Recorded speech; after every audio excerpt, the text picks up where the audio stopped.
Tonight, you're not a patriot. You're not a rebel. You're not even particularly opinionated. You're just a man who thought wearing the king's colours would keep your windows intact and your neighbours civil. Instead, you're about to be painted as a traitor to a country that doesn't technically exist yet. You won't raise a musket. You won't storm a fort. You'll simply hesitate, politely, thoughtfully, and that will be enough. Enough to lose your home. Enough to earn a noose-shaped rumour. Enough to wake up one morning with tar on your porch and your name scratched out of polite society like a bad debt. Before the paint dries and the mob sharpens its memory, do me one small favour. Leave a comment letting me know where you're listening from and what time it is. I love seeing who's listening to these dreadful histories. And if you'd like early access to more of these quietly horrifying bedtime stories, ad-free audio of the episodes, or just want to support the show, you'll find the Patreon link in the description. But for now, lie back, get comfortable, let's begin.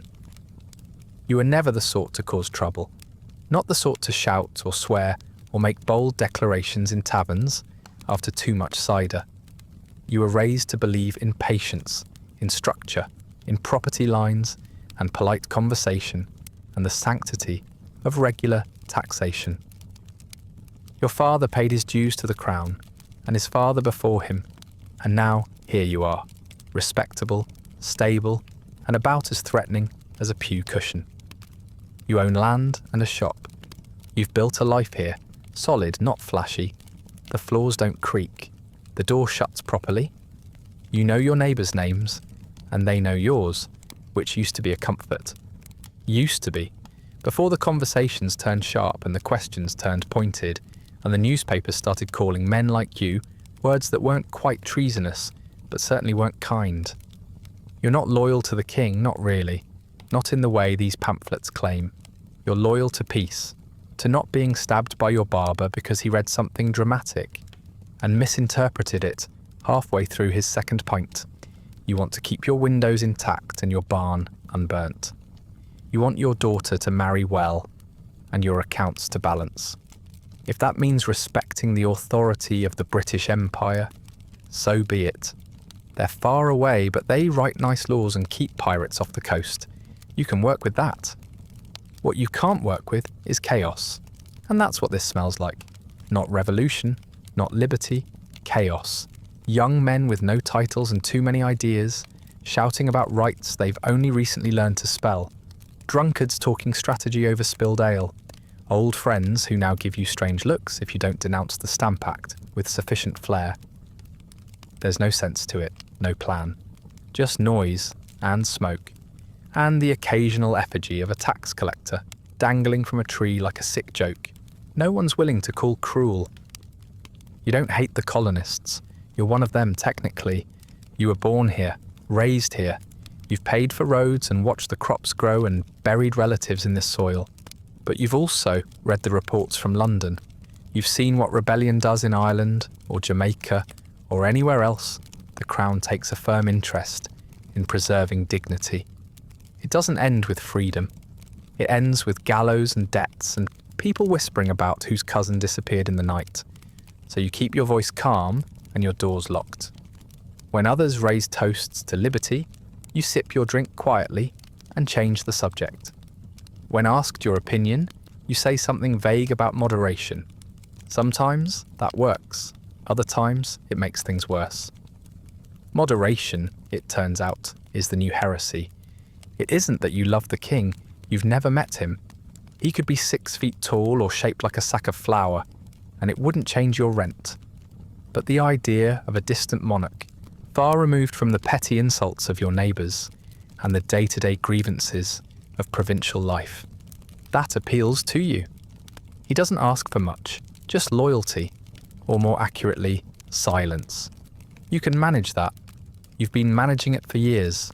Even now, as the streets start filling with men who suddenly consider themselves generals, you cling to the belief that this will pass, that the Crown will send reinforcements, restore order, and everyone will quietly go back to planting tobacco and minding their own business. You've seen protests before, stamp riots, tar and featherings, even heard rumours of committees being formed, committees of correspondence, committees of safety, committees of whose side are you on. All of it theatrical. You've convinced yourself it's still mostly noise. That good sense will return like a well-fed cat, slipping back in through the side door once everyone's finished shouting. In quieter moments, you admit the colonies have grievances. Of course they do. Taxes without representation. Customs duties that bite a little harder every year. Governors appointed rather than elected. None of it ideal, but none of it unlivable. That's what separates you from them. You can live with it. You've chosen to. What you can't live with is the alternative. Some fever dream of a new republic cobbled together by men who think shouting louder is the same as governing. There's something else you've noticed lately. A change in tone, a sharpening. People used to complain about taxes. Now they ask if you've signed the non-importation agreements. They ask if you've stopped drinking tea.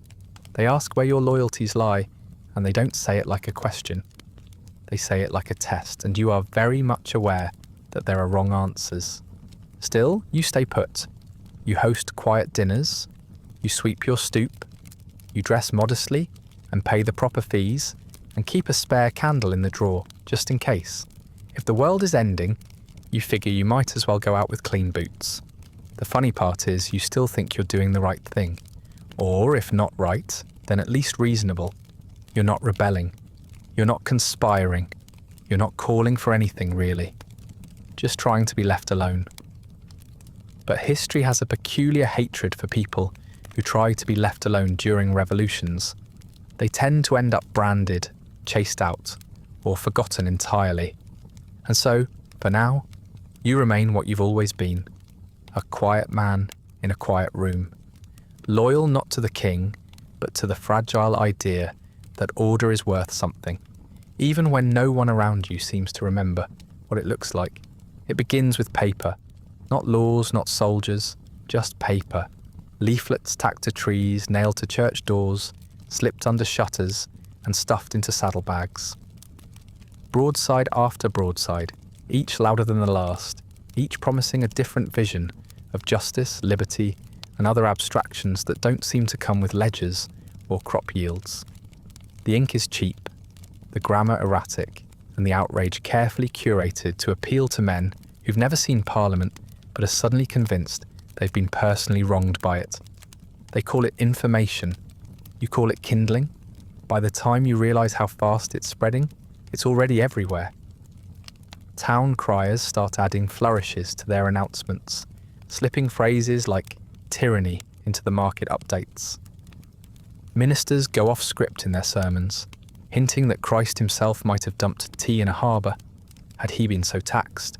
The shoemaker's apprentice gives you a withering glare when you greet him with a British accent that's always been yours. It's not just discontent now, it's theatre. And you, unfortunately, are wearing the wrong costume. The streets have changed too.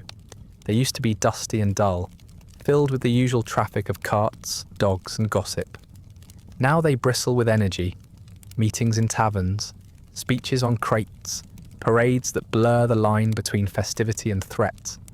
The Sons of Liberty march past your storefront, chanting slogans they only half understand. Fists raised, teeth uneven, jackets unbuttoned like they're already ready for a brawl. You sip your tea and watch from the window, hoping it's a phase. Some hormonal eruption that will pass once the crown sends a few well-mannered redcoats to restore a sense of discipline. But discipline doesn't arrive. Instead, more paper, more noise, more declarations. They boycott sugar, then tea, then anything that reminds them they're still subjects of something larger than their own egos. The merchants begin to cave. One by one, they lower the shutters and pull the British imports from the shelves. Not because they believe, but because they're afraid. Afraid of the crowd, afraid of the bricks, afraid of being next. You keep your shelves stocked, quietly, discreetly. You don't advertise it, but word gets out anyway. A man sees you with a crate of East India Company tea. A neighbour notices your British cloth. Suddenly your shop isn't just a store, it's a symbol. And symbols are dangerous things in a time when ideology is cheaper than nails. Conversations grow cautious. Where once there was small talk about crops and rainfall, now there's a silent accounting. Who said what? Who stayed quiet? Who still greets the customs officer with anything less than a snarl? Your name appears less frequently in dinner invitations and more frequently in whispers. At church, people avoid your pew. At the market, prices seem to shift based on who's asking. You feel yourself becoming a liability in real time, like spoiled meat left too long in the sun. Some of the loudest voices used to be your friends. Oh, not close friends maybe, but men you nodded to across town squares. Now they deliver speeches about tyranny and sacrifice while gesturing in your direction, never naming you outright, but never needing to. You've become shorthand, a stand-in, the face of everything they believe is wrong. You suspect they don't really know what they're fighting for, but you do.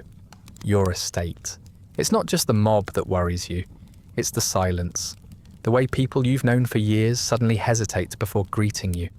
The way your letters aren't answered, your shipments delayed, your loyal customers transformed into cautious strangers.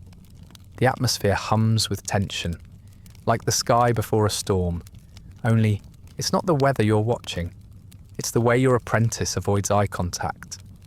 The way your son comes home with bruises and says it's from playing. The way even your wife starts to ask in careful tones whether it might be wise to adjust your position. You tell her the truth, or what you believe to be the truth, that this will pass, that these boys with their slogans and torches don't understand the world they're trying to burn down, that the crown will restore order soon enough, and when it does, those who kept their heads will be rewarded for their patience. But even as you say it, you feel something you hadn't expected, doubt. Not in your position, but in the future. You always assumed there would be one. Lately, you're not so sure. There's a march scheduled next week. Another gathering of citizens turned soldiers shouting through the streets about justice and blood.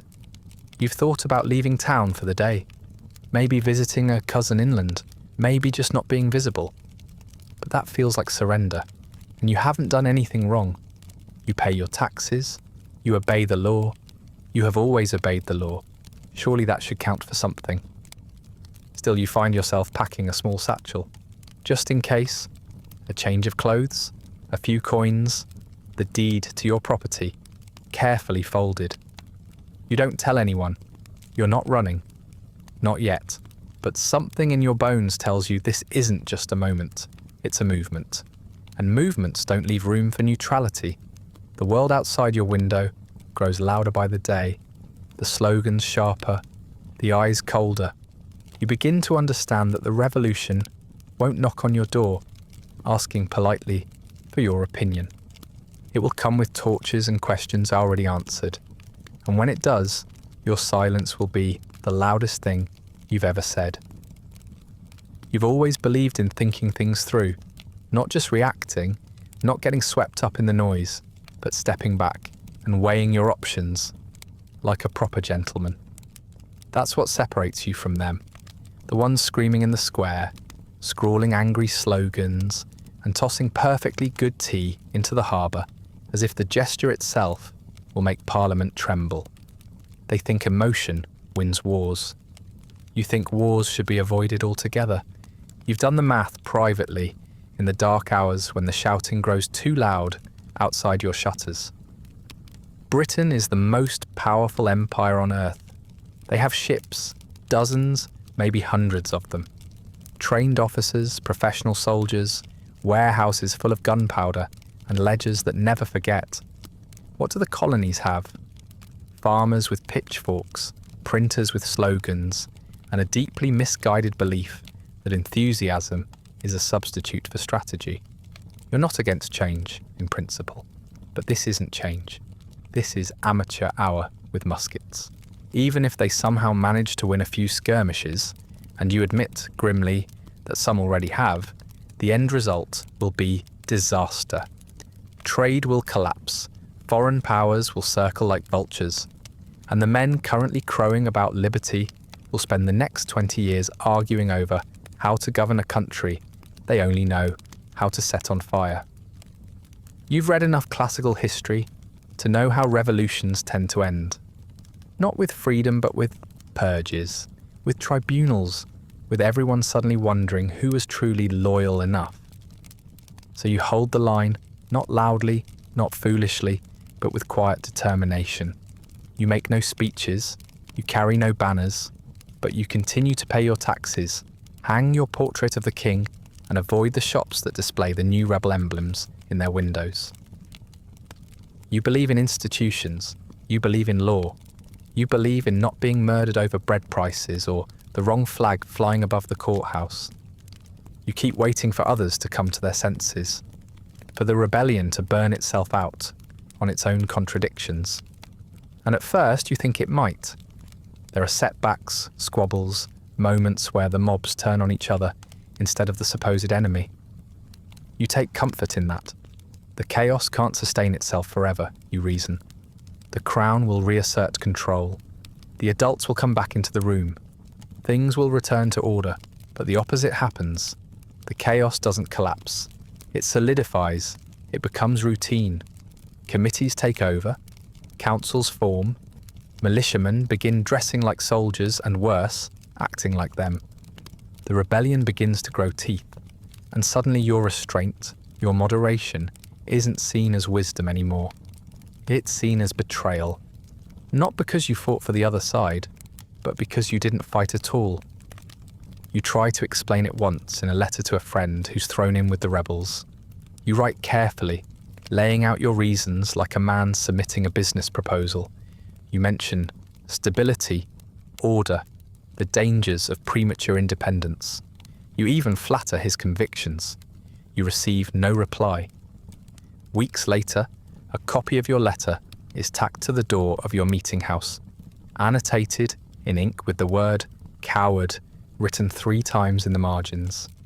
That word keeps showing up, sometimes whispered, sometimes shouted, coward. You want to object to it, not just because it stings, but because it misses the point entirely. You've risked more than they have, your home, your business, your family's safety, all for the sake of restraint. You've chosen principle over popularity. You've chosen order over the warm thrill of slogans. You want to believe that should count for something, but it doesn't. They don't call you a coward because you fled. They call you a coward because you stayed. Because when the country started catching fire, you didn't pick up a bucket or a torch. You just stood there, hoping someone else would put it out before it spread. Still, you cling to the belief that history will vindicate you, that when the dust settles and the bodies are buried and the debts come due, someone, some thoughtful historian perhaps, will look back and say, he had a point, that your caution will one day be called wisdom, that your silence will be recognised as the protest of a man who refused to give in to hysteria. You imagine your grandchildren reading about you in a footnote, nodding slowly, understanding that not all battles are won with gunpowder. But deep down, you know better. You know how history works. It remembers the loud, it rewards the bold. It turns nuance into slogans and strategy into myth. No one writes ballads about restraint. No one carves statues of the man who urged everyone to slow down. You'll be remembered, if at all, as an obstacle, a name on the wrong side of a proclamation, a man who lacked conviction because he had too much of it. And so you make peace with your choice. You tell yourself that dignity doesn't require applause, that truth doesn't need validation from crowds. You light your candles, polish your boots, and pray for the weather to hold. You keep doing what you've always done, living by rules you didn't write, but once believed in. The world may call it cowardice, but you still call it survival. It's subtle at first, a hesitation at the market, a pause too long when someone passes you in the street. You chalk it up to nerves, to the heat, to the general atmosphere of unrest. You've seen tensions rise before, seen neighbours grow cold over rumours, debts, or poorly chosen words. But this feels different. This feels like something rehearsed. The first real sign is the silence. Not dramatic, not total, but conspicuous. You greet a man you've known for 20 years. He nods without speaking. Another crosses to the other side of the road. The blacksmith, who once sold you nails on credit, suddenly has none in stock when you ask. The baker forgets your usual loaf. The omissions pile up like driftwood, harmless, on their own, but slowly forming a barricade. Then comes the chalk, a faint white smear near the threshold of your shop one morning. You bend down, brush it off. Maybe children, you think, or a careless cartwheel. But the next morning, it's there again. This time a crude X. You scrub it off with brine and a rag. It returns the day after, thicker, deeper. You begin to dread what the next shape might be. A skull, a noose, a name. Business, once steady, becomes unpredictable. A few loyal customers still visit, though they don't linger. Most don't come at all. They pass by with their eyes fixed ahead, as if pretending not to see you counts as neutrality. A week later, a rival merchant 2 streets over begins carrying British goods you'd once sold exclusively. When you ask your supplier, he mutters something about new agreements. You're being frozen out. Not by law, but by consensus. It's the committees, that's what everyone says. The committee of observation, the committee of safety, the committee of whatever we've decided this week. No one seems to know exactly who sits on them, but their influence is immediate and absolute. They decide what may be sold, what may be imported, what may be said. They decide what kind of American you are, patriot or parasite. And once they've decided, there's no appeal. You hang a sign in your window declaring your support for lawful order. It's torn down before sunrise. You replace it with something more neutral. Shopkeeper, not soldier. That one gets smeared with what you hope is ink. Your windows are scratched. A basket of spoiled vegetables appears on your stoop, the stink rising into your floorboards. No note, just implication. Your wife tells you not to go out after dark. Your son has stopped wearing his red waistcoat.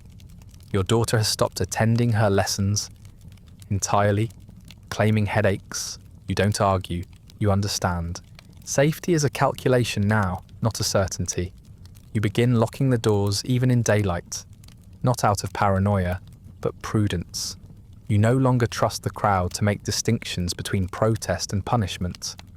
At the tavern, your name is no longer spoken aloud, but it's there, in the way conversations pause when you enter, in the way elbows nudge ribs and eyes flick toward you without warmth.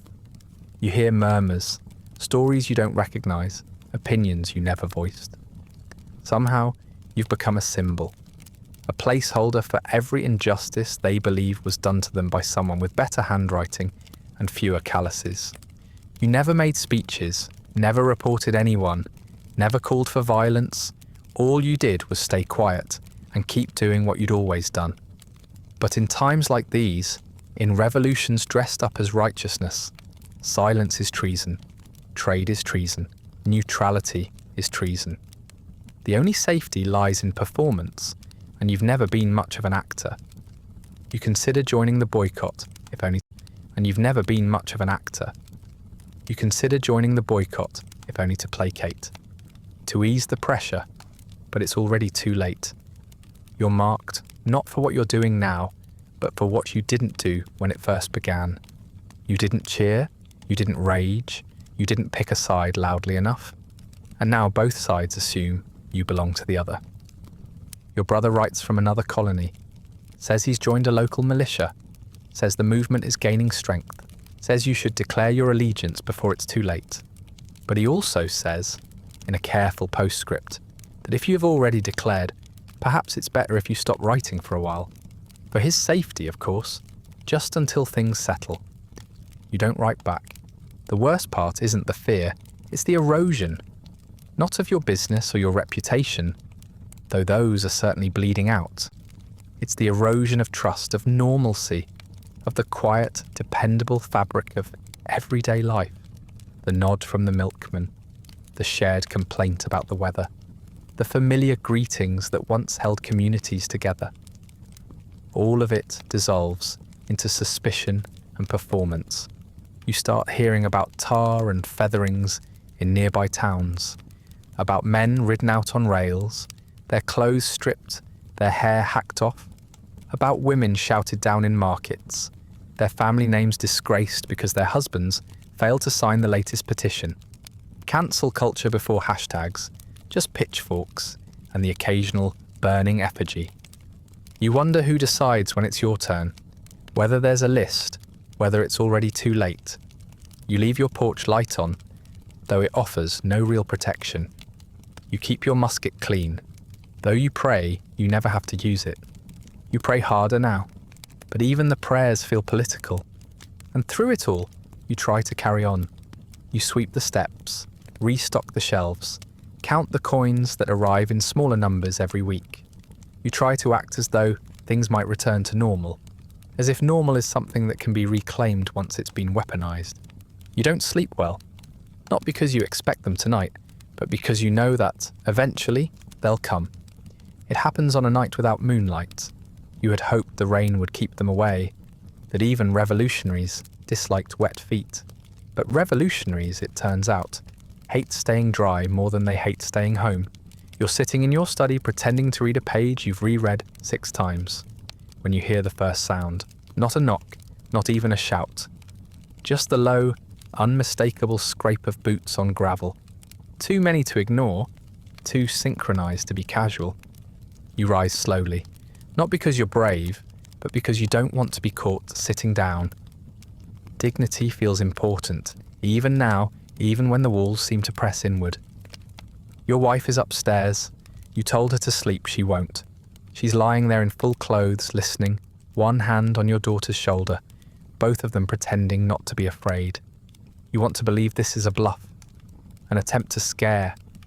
You still think that, right up until the window breaks.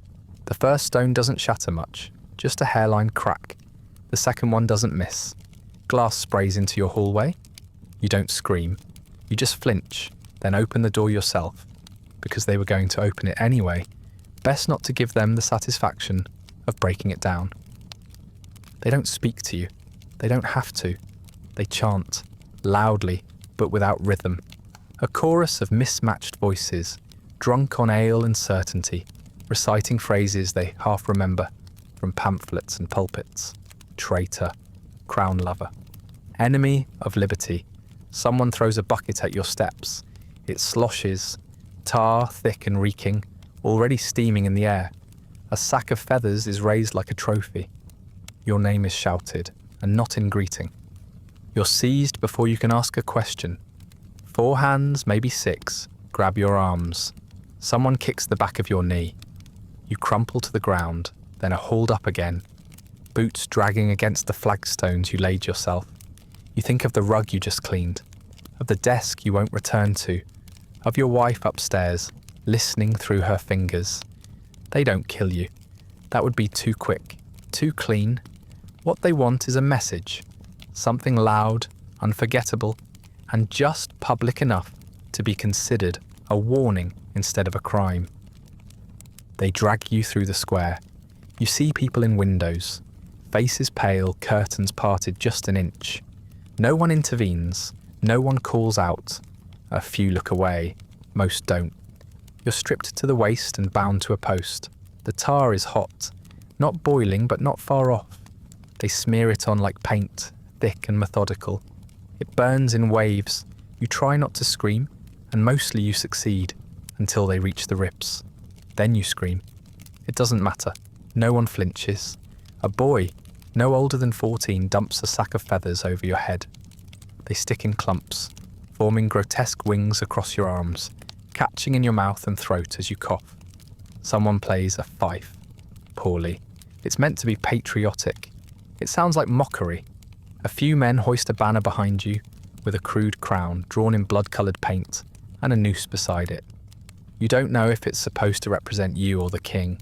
Maybe both. Maybe it doesn't matter. You're not a person to them now. You're a symbol. and symbols don't get to protest. Your wrists are unbound eventually, but the tar binds you better than rope ever could. You stagger, feathers drifting, legs wobbling under the weight of pain and shame. Someone kicks you again, this time not out of necessity, but because they can. You fall face first into the mud, and a cheer goes up. It sounds like victory. You don't remember walking home. Maybe you crawled. Maybe they carried you part way just to drop you again. What you do remember is the door opening before you knocked, and your wife's hands not knowing where to touch you. She cries, but not loudly. You think that's the worst part, the quiet of it, like grief reserved for a funeral that hasn't happened yet. You don't sleep that night. Not because of the pain, though, that's certainly part of it. You don't sleep because something inside you has shifted. Not broken, just altered. You feel peeled. Not just humiliated, but exposed in a way that cannot be undone.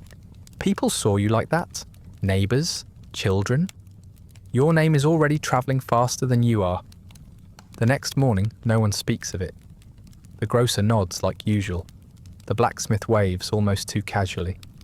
The town behaves as if nothing happened, which is somehow worse than open mockery.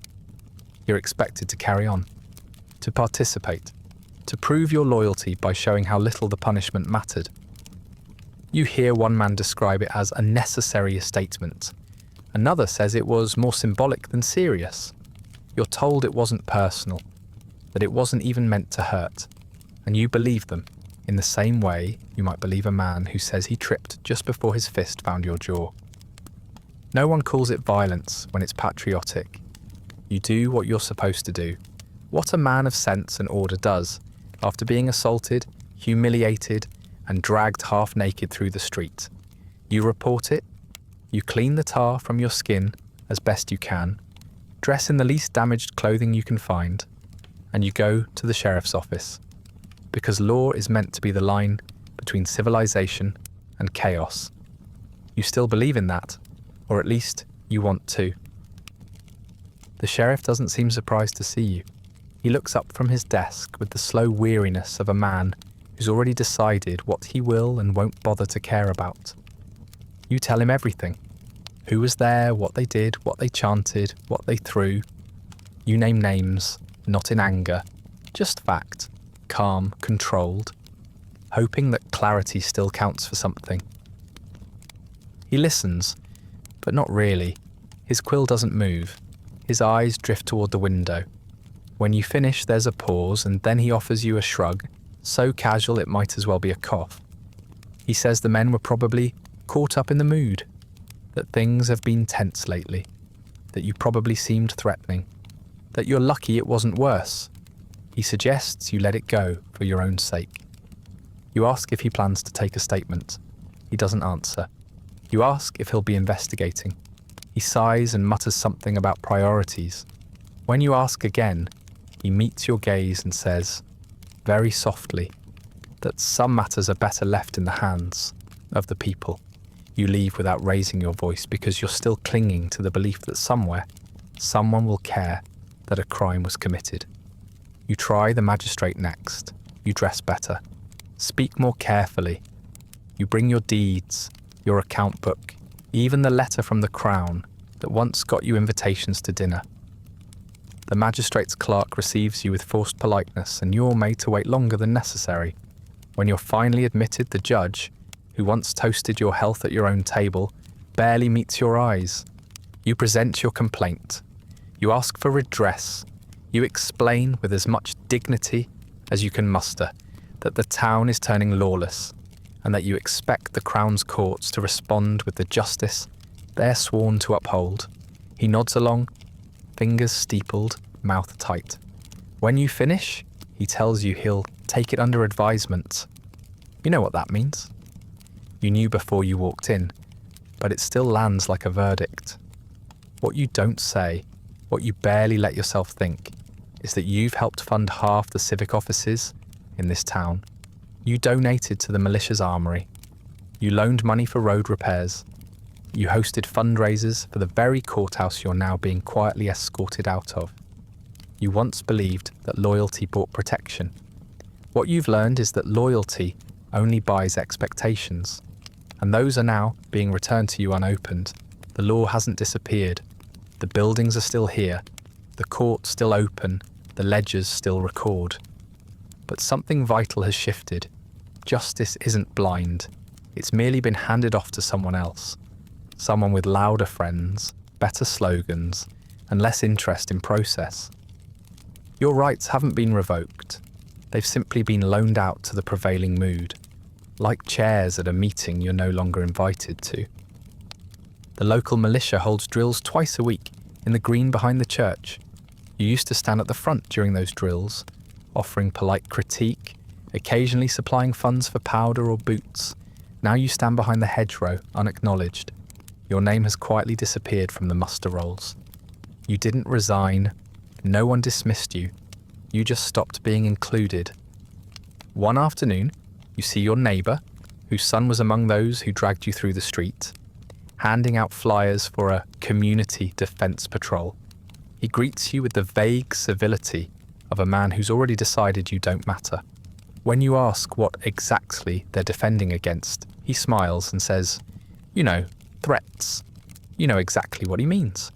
You try writing a letter to the colonial governor, a long, detailed plea for intervention, for the reassertion of proper legal authority, for recognition that your loyalty, your restraint, your investments in civic order still count for something. You don't receive a reply. Weeks later, a parcel arrives. Your letter returned, unopened, marked "no longer" at this address.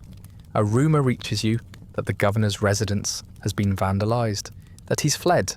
So now there's no one, no king's men, no court that will hear you, no sheriff who isn't afraid of the crowd he's supposed to control. You still technically have rights, on parchment in theory, but not one of them will save you when someone decides to test the boundary of your patience again. You begin carrying a pistol, even around the house, not because it makes you feel safe, but because it's the only legal authority that hasn't abandoned you. There's still a ritual to the law. People still pretend. Petitions are filed, hearings held, sentences passed. But it's all performance now. The outcomes are already known, and they rarely favour people like you. Not traitors exactly, just inconvenient relics. Symbols of a world that's been deemed too slow, too quiet, and too British. You wonder if there was ever a moment, just one, where you could have shouted, marched, sworn your allegiance in public, and been spared all this. But you suspect that moment passed long before you recognised it. Revolutions are loud, but they begin in silence, in glances, in exclusions. By the time the gunfire starts, the real decisions have already been made.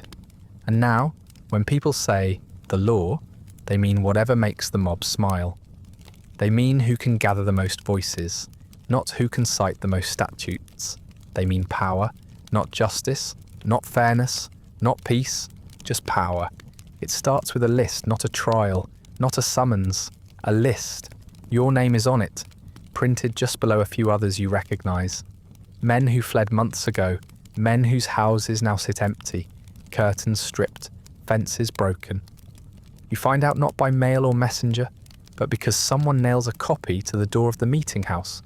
Confiscated estates of notorious Tories. Your name appears beside two words written in bold script: traitor and enemy of liberty. You read it twice, then again. You wonder if there's been a mistake. You've done nothing. You haven't spoken out. You haven't taken up arms. You didn't host British officers or sabotage rebel supply lines. You've barely left your own land in weeks, but it's not about what you've done. It's about what you represent. You didn't cheer loudly enough. You didn't swear the new oath. You didn't repaint your allegiances fast enough when the colours changed. And so, by order of the new government, still more committee than country, your estate is no longer yours. Your property is seized, officially, legally, and without apology. It's not ransacked. That would be too crude. No, it's inventoried, evaluated, transferred, the way one might change the name on a ledger. They arrive with paperwork, not pitchforks, though a few of those follow just in case. The seal of the new state sits at the bottom of the document, heavy and precise. Everything is stamped, everything is recorded, everything is gone. They walk through your fields with measuring ropes and notebooks. They tally your livestock. They mark your trees. Your home is inspected like it's already a museum. Someone compliments the craftsmanship of your barn. Another jots down the serial numbers of your tools. They are polite, even courteous. One man says, "Nothing personal," and you almost laugh. You want to argue, to present your case, to say plainly that you never rebelled, never plotted, never raised a musket, or gave aid to anyone who did. But they know that already. That's not the point.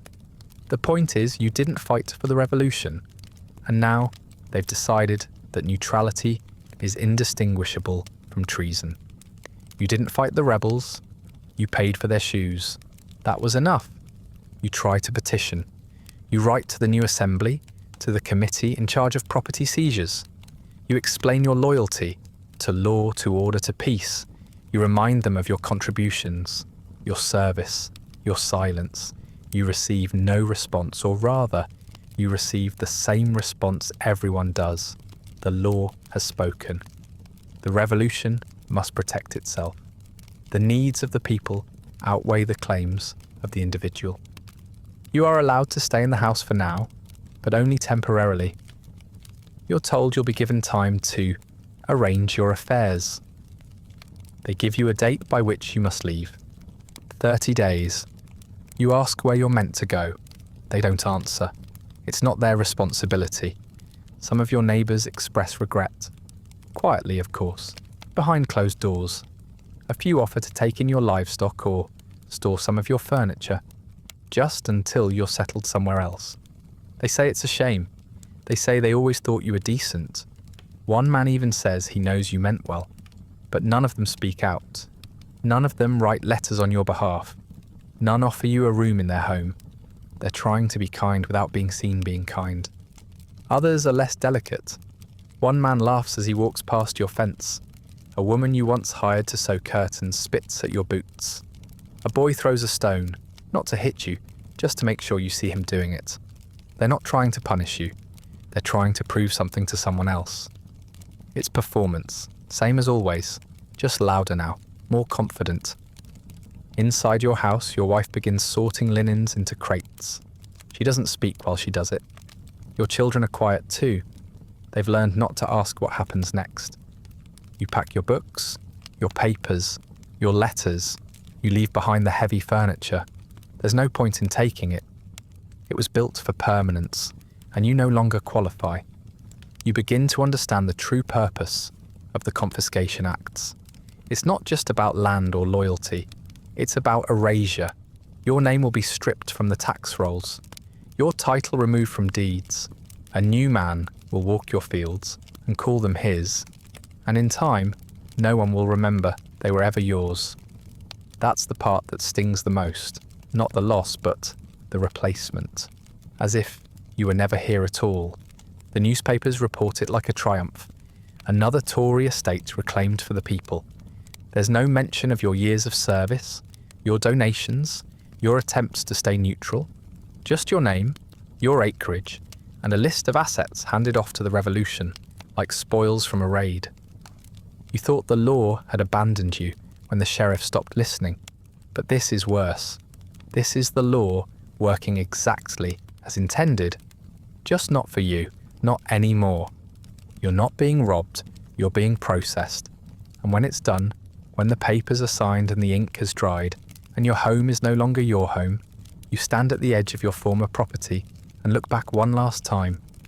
You expect to feel anger or grief, but what you feel is hollowness, the quiet, nauseating certainty that you were never on solid ground to begin with. The world moved, and you stayed still. And now, legally, officially, quietly, you've been removed. You haven't left the town yet. Technically, there's still time. A few weeks before the official handover, a few more before the cart arrives to haul away what remains of your possessions. You're still living in your house, sleeping in your bed, walking the same streets you've always walked. But the town no longer feels like it belongs to you, or perhaps more accurately, it no longer permits your presence. You are still here, but you've been erased. It happens subtly. No one announces it. There's no decree, no order, no confrontation, just silence. Heavy, deliberate silence. It begins with small things. People stop making eye contact. The man who used to deliver your firewood now leaves it at the end of your drive without knocking. The woman at the bakery no longer offers the heel of the loaf to your daughter, something she'd done every market day for years. Doors don't slam when you pass by, but they close. Church becomes unbearable. You try to keep attending, hoping your presence will remind them you're still part of this place, that the sermons still apply to you, that you still believe in things that matter. But now your pew, once comfortably filled with nods and greetings, is empty. Those who used to sit near you have drifted elsewhere, their seats reoccupied by newcomers or left pointedly vacant. No one speaks to you afterward, not even the minister. He glances over you like you're a bad memory, a rumour too persistent to be corrected. Your wife says little these days.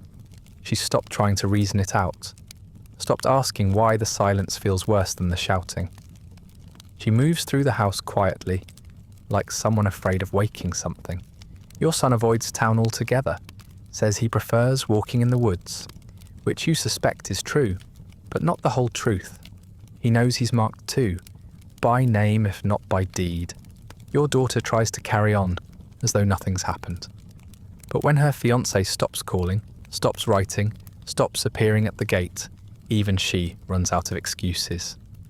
You try writing to him, not to confront, but to ask, gently, whether something's changed, whether you've misread things, whether you've done something to offend. The letter is never answered. The next time you see him, he's walking arm in arm with someone else, a girl whose father signed the latest revolutionary pledge. He nods to you, but it's the kind of nod given to a man at a funeral, not out of affection, but obligation. You begin to notice that your mail arrives later, if it arrives at all, that shopkeepers suddenly have nothing in stock when you enter, that your name is no longer listed on notices posted at the courthouse or the green. Not removed, just missing, omitted, like a ghost who still pays taxes. And that's the strangest part. You're still paying, still eating from your own pantry, still living under your own roof, even if it's only temporary.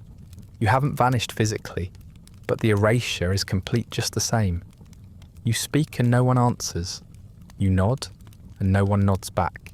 You move through familiar rooms like a man who's died in place. No funeral, no announcement. Just an absence mistaken for decorum. Some of it you expected. You knew there would be consequences for not embracing the new order, but you thought they'd be loud, violent even. Not this slow bleed of relevance, this daily drip of exclusion that leaves no bruises and yet still manages to hollow you out. The revolution isn't raging anymore, not like it was. The shouting has turned to speeches. The mobs have become councils. The chaos is now organised, focused, deliberate, and it has no room for you. Not even as an enemy. You're not dangerous enough to hate, just inconvenient enough to ignore. Your friends, what few remain, send their regrets in vague, unhelpful ways.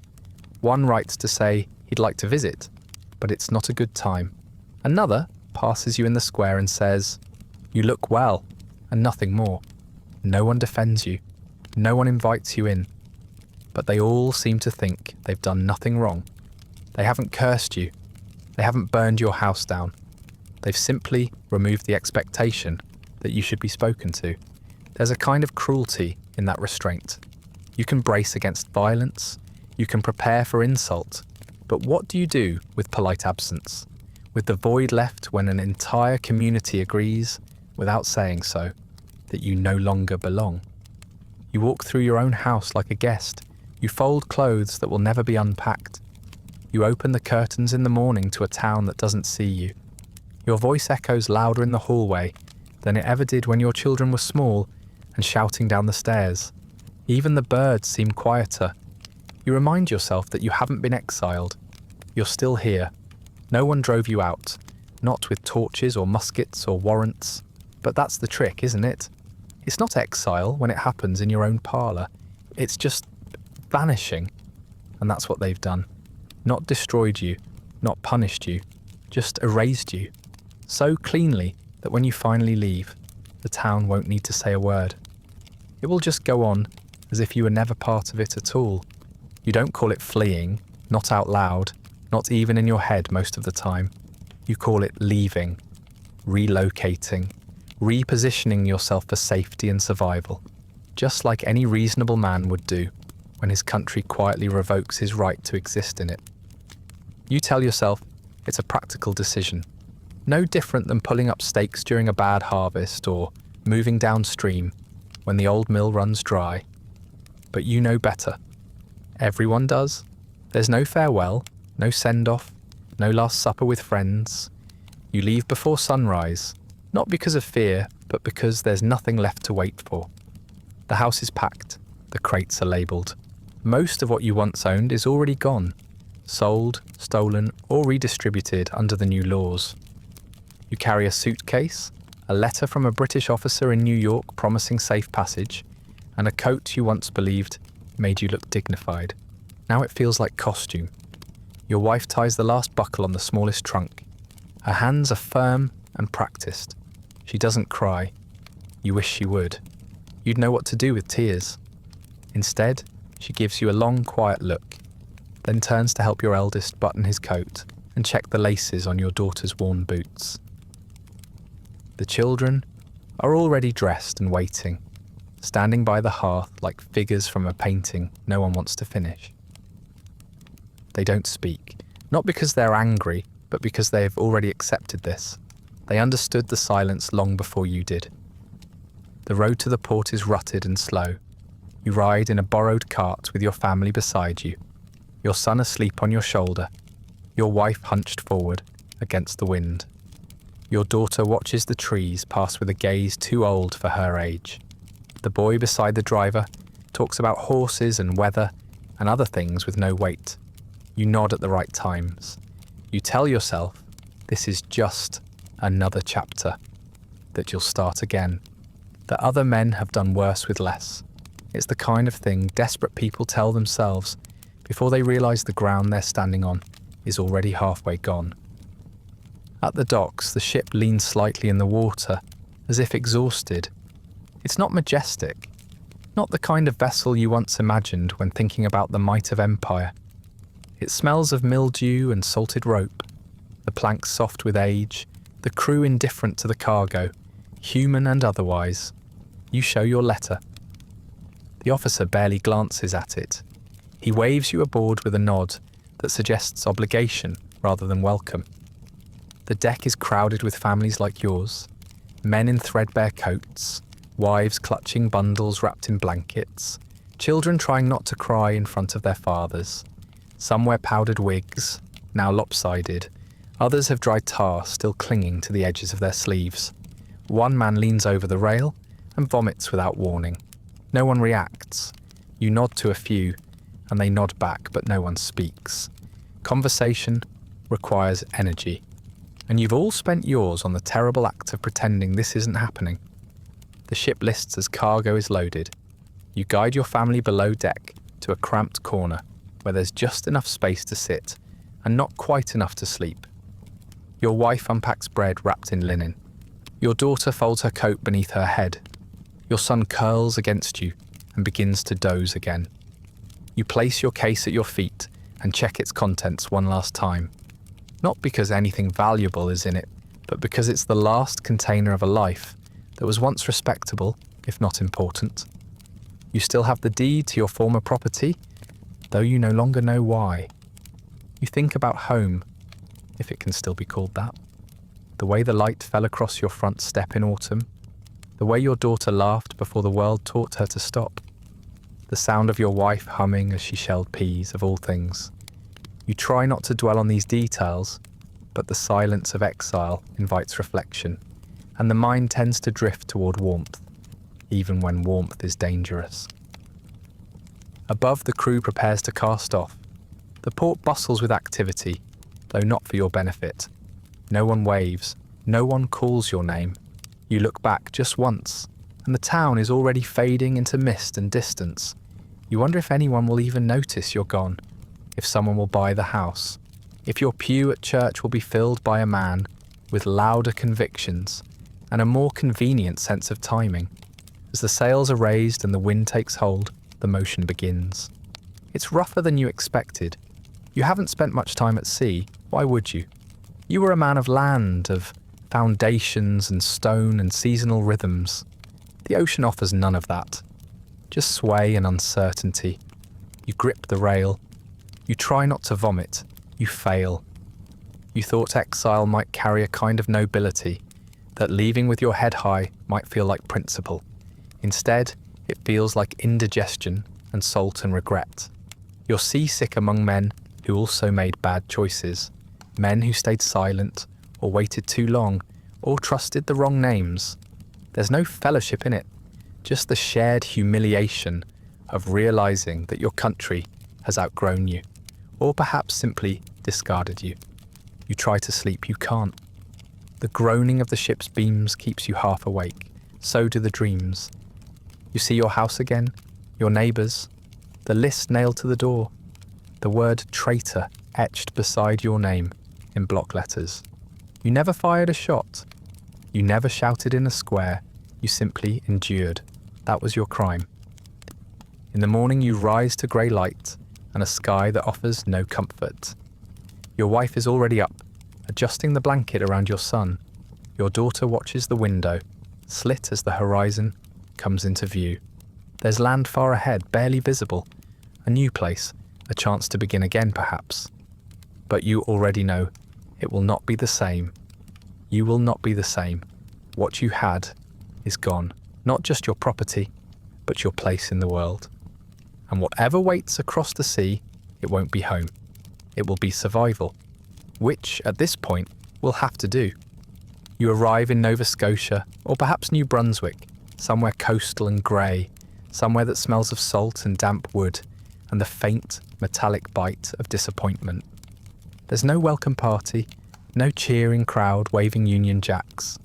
Just wind and frost and a harbour that looks more like the edge of the world than a new beginning. You disembark with your coat pulled tight and your expectations lower than they've ever been. You're technically free now, but freedom doesn't warm your fingers. The settlement is rough, not in the charming way colonists once bragged about in letters home, but in the miserable way that tells you nothing was prepared for your arrival. The ground is still half frozen. The roads are more suggestion than infrastructure. The other arrivals look like you. Worn coats, hollow eyes, the stiff walk of men who've lost more than land.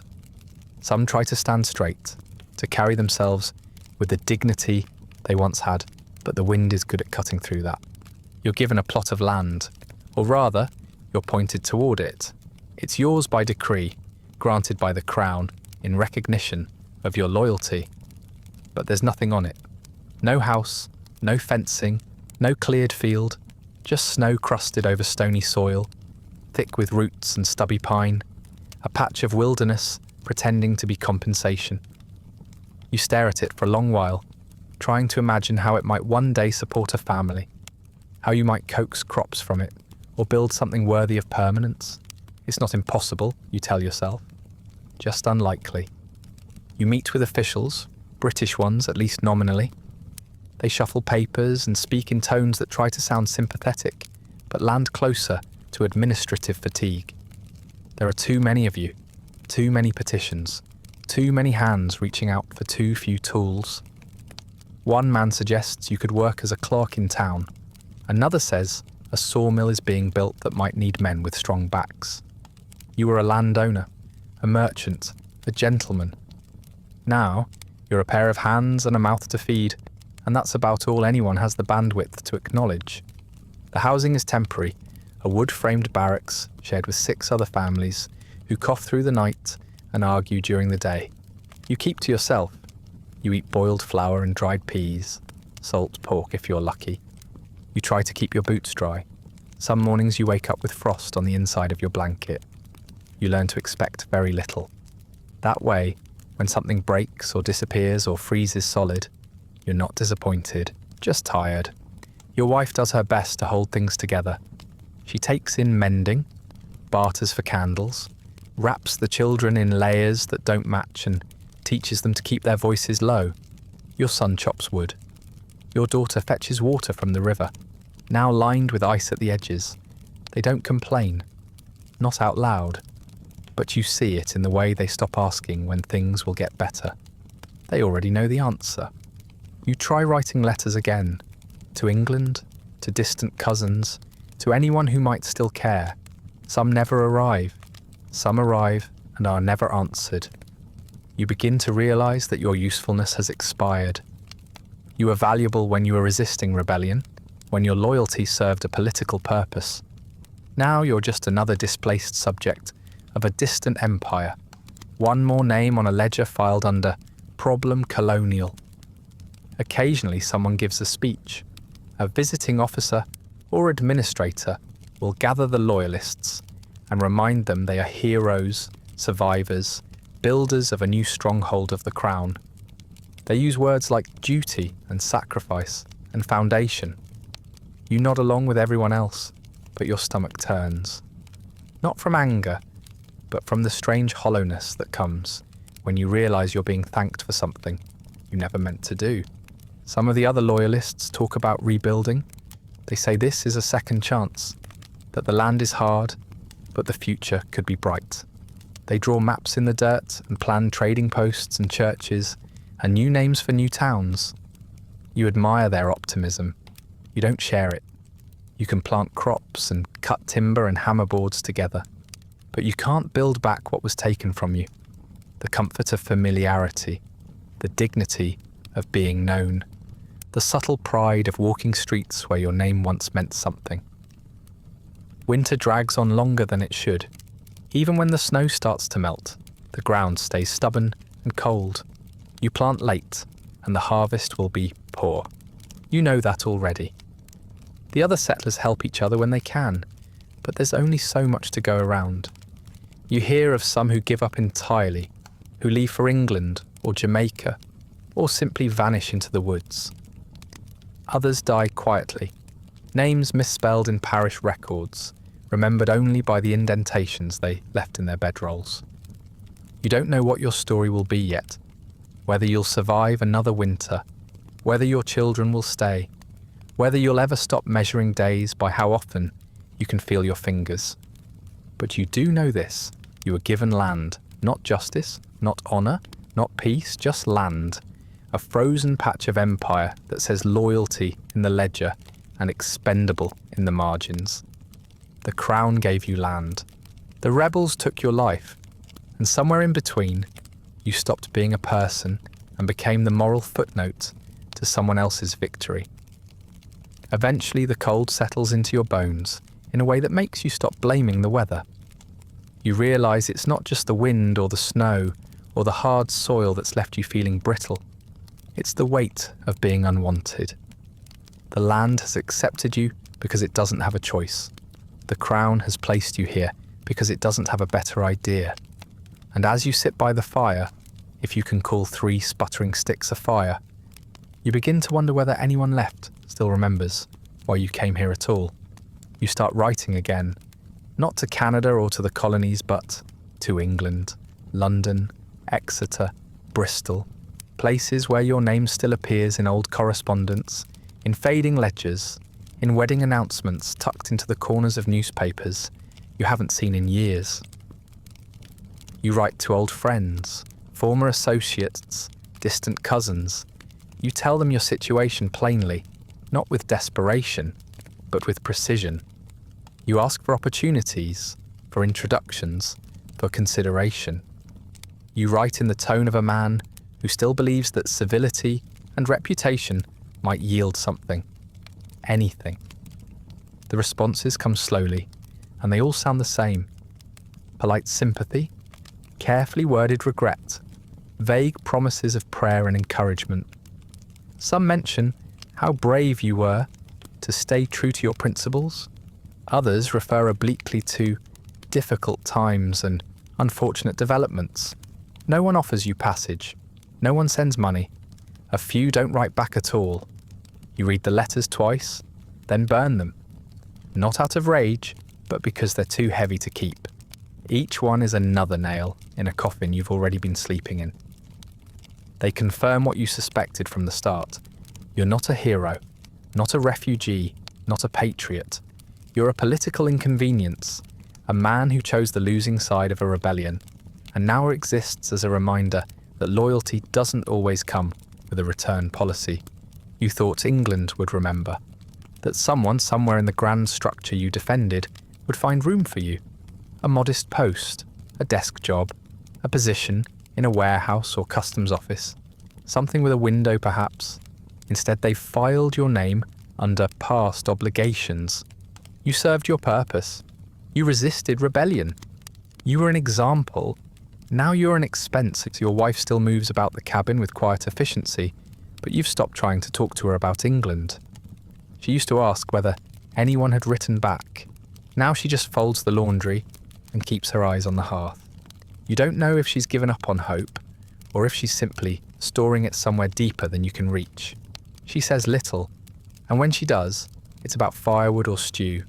Never politics, never the past. You wonder if she mourns the life you lost, or if she's too busy surviving the one you ended up with. You begin to hear rumours of ships heading back across the Atlantic. Some say England is calling for skilled tradesmen. Others say the ports are closed, unless you already have a sponsor. A few men make the trip anyway, selling everything they have for the chance to go home. Most return with their heads lower than before. One man, once a lawyer in Boston, comes back months later, thinner, quieter, and with frostbite in 3 fingers. He says he stayed in a boarding house near Wapping for 6 weeks before someone gently told him there were no appointments left for men like him. Too many others had come before. You tell yourself you're not bitter, but it's not true. Bitterness, like frost, creeps in gradually and settles deep. You find yourself snapping at your children when they ask simple questions.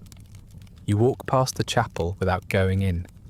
You reread the Crown's original proclamation, the one promising reward for loyalty, and you start noticing the fine print you ignored before. The promises were always vague. The reward was always conditional. You assumed your name would carry weight. Instead, it barely carries heat. You were loyal to a system that misfiled your loyalty, a structure that valued obedience, but not enough to preserve the obedient. The rebellion punished you for your silence. The empire rewarded you with it. Now you live in that silence, eat with it, wake with it, dream with it. Every cracked floorboard and drafty window reminds you that you gambled everything on the idea that law and duty would outlast rage and fire. They didn't. Your neighbours here are decent enough for the most part. A few share your background. Displaced shopkeepers, former officers, clergymen in threadbare coats. Others are poorer, less educated, but less shocked by their new circumstances. They knew from the beginning that loyalty was a currency with an expiration date. You were slower to accept that. You thought loyalty was its own reward, or at least a down payment on something better. You still wear your old coat some days, the one you brought from home. It's not warm enough, but it reminds you of something, though you're not sure anymore whether it's pride or just habit. The seams are fraying, the buttons are mismatched, but it's yours. That still means something, you hope. At night, when the wind rattles the shutters and the fire burns too low to heat the room, you lie awake and try not to count regrets. There are too many. Some you could never have foreseen.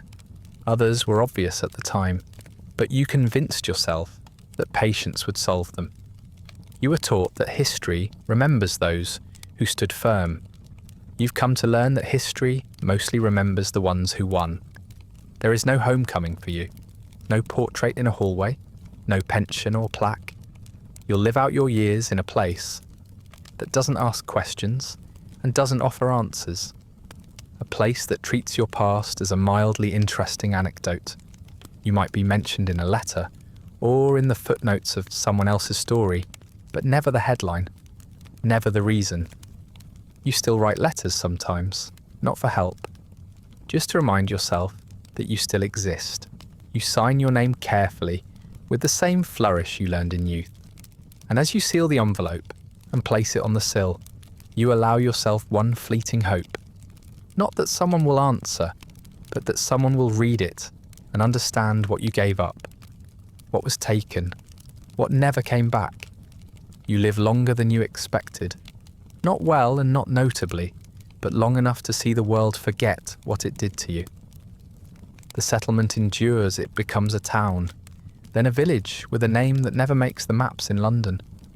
More homes go up. The roads improve slightly. A new church is built a few miles off, closer to the growing population. You rarely attend. The cold has stiffened your joints, and the sermons have stopped offering answers. Your children grow up without asking many questions. They learn not to. They know where you came from roughly, but they've absorbed your silence like second-hand smoke. Your son becomes a farmer, not by choice but because the land was there and no other option presented itself. Your daughter marries a man who was born in exile and doesn't remember anything else. They don't speak of loyalty or rebellion or politics. They speak of harvests and snowmelt and how much wood it takes to survive another winter. You once imagined that your children might restore what was lost, that they might reclaim the dignity stripped from you and rebuild the life that was taken, but they don't. They adapt. They move forward in a direction you no longer recognize. You watch them let go of things you still clutch like relics. You see them forge a future that doesn't include the past and certainly doesn't include you. The letters you once saved are faded now. You keep them in a wooden box beneath your bed. Some are from England, written in delicate hands by people who meant well but acted slowly. Others are from fellow Loyalists who drifted into other parts of the empire, men who once stood beside you in courtrooms, on committees, in churches, men who no longer write, or who no longer have addresses you can reach. You read their words like scripture, not for guidance, but for a sense that you weren't the only one erased. Occasionally, someone in the settlement refers to you as one of the originals. They say it with a kind of reverence, or at least with a tone that suggests mild respect. But when pressed, they rarely know the details. They don't remember where you came from, or what you lost, or why you never quite joined in the new national holidays. To them, you're part of the scenery, a weathered figure with a distant gaze, standing at the edge of a world that no longer turns toward you. Your wife stays with you through all of it. She moves slower now, just like you, but her silence has grown less guarded. She hums more. Sometimes she speaks of the past, but only the parts that weren't political. Your daughter's first steps, the tree that fell in the storm of '83, the smell of bread when you had yeast to spare. She no longer seems to expect anything better than what is. You envy her for that. Your grandchildren arrive one by one, each a little louder and a little less interested in your stories. You try to tell them sometimes about the house you once owned, about the laws you once upheld, about what it meant to believe in order and structure and the promise of empire. They nod, they listen, but you can see in their faces that it doesn't land. You are, to them, a curiosity, a leftover, the part of the history book that gets skipped when time runs short. Eventually, even your body begins to betray the idea of memory. Your hands shake when you write. Your vision blurs. Some mornings, you forget why you got out of bed. The ache in your bones is familiar now, like an old debt paid in daily installments. You no longer argue with it. You just move slower. You measure your days in tasks completed, in food eaten, in how long the fire lasted after sundown. You think about a headstone sometimes. You won't ask for one. That would feel like vanity, or worse, entitlement. But you wonder whether someone will mark your grave, whether your name will be carved into stone or just passed down through misremembered stories. Perhaps someone will say, "He came here after the war," and leave it at that. Perhaps they won't say anything at all. You die in your sleep, though no one calls it that. There's no doctor to pronounce the moment, no priest to offer a blessing. Just morning light filtering through a cracked shutter, a cooling body, and the quiet realization, hours later, that you haven't stirred. It's not dramatic, no final words, no whispered regrets. Your wife finds you before the fire goes out, touches your wrist, and doesn't bother to check again. She knew it was coming. You did too. There is no ceremony, no procession, no reading of accomplishments because no one has the list. There were no medals, no commissions, no great deeds to name. Just a few belongings packed in a chest and a name that meant something, once in a place now too distant to remember you. Your wife wraps you in the same blanket you used to sit under by the fire. She lights a candle. She says nothing. That feels right. The burial is simple. A neighbour digs the hole. Another offers a worn hymn book, though no one sings from it. A few people come, out of duty perhaps or habit. They stand in their coats and murmur about the weather. Someone says your name quietly, as if testing it for relevance. No one tells a story. No one recounts your past. It's not cruelty, it's just absence. There's too much distance now between who you were and what anyone remembers. And there's no marker, maybe a stone, maybe not. A cross if someone feels particularly sentimental. The ground is soft that day, thanks to the recent rain, and the task is done quickly. Your wife stays until the last spade of dirt is packed down. She doesn't weep. You taught her not to expect too much from the world, and in that, at least, you were consistent. In the weeks that follow, no word is sent to England. There's no one left to tell. The letters stopped years ago. The cousins are gone. The friends scattered or passed. The new world has grown busy and bold without you. Towns expand, roads straighten. People argue now about different governments, different futures. The rebellion you once feared has become routine. The young talk about liberty without irony. They don't ask what it cost. Your children carry on. They inherit your tools, your debts, and your silence. They speak less of where they came from than where they're going. Your grandchildren will barely remember your voice. Maybe a few habits, how you stirred your tea, how you held a book, but not your reasons, not your struggle. They'll know you were from somewhere else, and that will be enough. The country grows, flags change, wars come and go. Your story doesn't appear in any of them. You are not a cautionary tale. You are not a hero. You are not even a villain. You're something worse, forgotten. The kind of life history edits out in favour of cleaner narratives and louder names. You're not written about, you're not studied, you're not remembered. And in time, even your absence becomes invisible. The world you fought to preserve never returned. The order you believed in was paved over, repurposed, melted down into something louder and more confident. You told yourself that time would validate your choices, that posterity would appreciate your restraint. But history doesn't pause to consider quiet men. It rewards those who shout, even if they shout nonsense. Especially if they do. You didn't fire a shot. You didn't incite. You didn't betray your neighbours. You followed the law. You waited for order to reassert itself. It didn't. The tide never came back in. The nation moved on without you. And you, faithful to the end, stayed behind with your principles, packed neatly in a box that no one opened again. You were not a fool. You were just slow to pick a side, slow to believe the world could change so violently. You underestimated how quickly the ground could shift beneath a man who wasn't shouting. And over time, even your reasons began to sound like excuses. Even to you. You tried to hold on to something you believed was permanent. And that's what makes your failure so complete. You didn't lose a battle.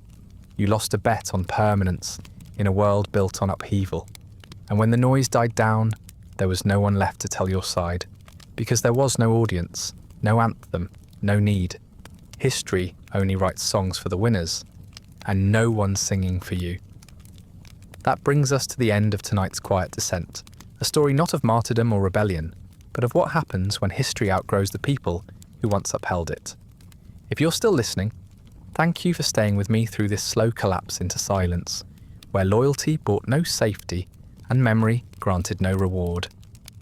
If you'd like early access to future stories, ad-free audio of the episodes, or just want to support the show, you'll find a link to the Patreon in the description.